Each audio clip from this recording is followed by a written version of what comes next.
తరుమబడుతూ దిక్కుతోచని స్థితిలో ఉన్నావా? కంగారు పడుకు, దేవుడు నీ పక్షంగా ఉన్నాను అని రుజువుపరుచుకోబోతున్నాడు. ఎందుకో తెలుసా?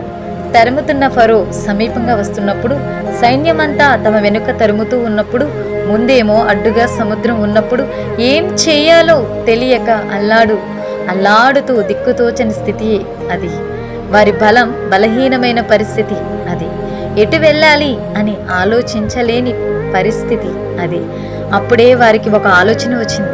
వెంటనే యెహోవాకు మొర్రపెట్టాలి అని మొరపెట్టగలిగారు. విన్న దేవుడు తన సొత్తైన తన ప్రజలను పేరు పెట్టిన తన బిడ్డల పరిస్థితిని చూసిన దేవుడు మోషే ద్వారా పలుకుతున్న మాట ఏంటి అంటే, నేడు మీకు కలగజేయు రక్షణను ఊరక నిలిచి చూడడి. ఏ సమస్య మీ ఎదుట ఉందో, ఏ సైన్యం మిమ్మల్ని తరుముతూ లేకుండా చేయాలని అనుకుంటుందో, ఆ ఐగుప్తీయులను ఇక మీదట మరి ఎన్నడూ చూడరు. యెహోవాయే మీ పక్షముగా యుద్ధం చేయును అని తన వాక్కు పంపి గొప్ప కార్యాన్ని జరిగించారు.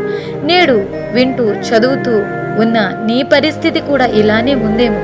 నీ వెనుక నిందలు, నీ ముందు నువ్వే, నీ వల్లే అని రాళ్ల వంటి మాటలు, ఒక ప్రక్క చెయ్యని నేరాలు చేశావు అంటూ, ఒక ప్రక్క కరువు కాటకాలు, అవమానాలు, ఇక చావే వీటి అన్నిటికీ పరిష్కారమని మౌనంగా అయోమయమయ్యే పరిస్థితిలో నిలిచిపోయి ఉన్నావేమో. ఆ పరిస్థితిలో మోగబోయిన స్వరంతో దేవునికి మొరపెడుతున్నావేమో. నీ మొర్ర వింటున్న దేవుడు నీతో చెప్తున్న మాట, నేడు మీకు కలుగజేయు రక్షణను ఊరక నిలిచి చూడు. నీ ముందు నీ వెనుక 4 వైపుల వచ్చిన ఆ శ్రమలు నా శక్తి ఎదుట నిలవజాలవు. ఆ సమస్యలలోనే నా శక్తి ఏంటో నీకు రుజువుపరుస్తున్నాను, తెలియపరుస్తున్నాను. నువ్వు చూచే కార్యం జరగబోతుంది అని సెలవిస్తున్నారు దేవుడు. వాక్యం ఈ విధంగా సెలవిస్తుంది.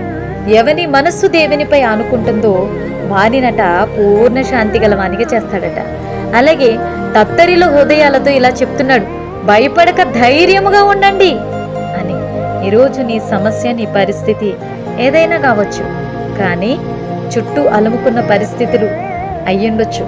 కానీ నువ్వు ఆశ్రయించావే చూడు, యెహోవా దేవుడుగా గల జనులు ధన్యులు అని దేవుని వాక్యం చెప్తుంది. నీ దేవుని నువ్వు కలిగి ఉన్నందుకు నీవు ధన్యురాలివి. God bless you all. Like చేయండి, షేర్ చేయండి, సబ్స్క్రైబ్ చేయండి.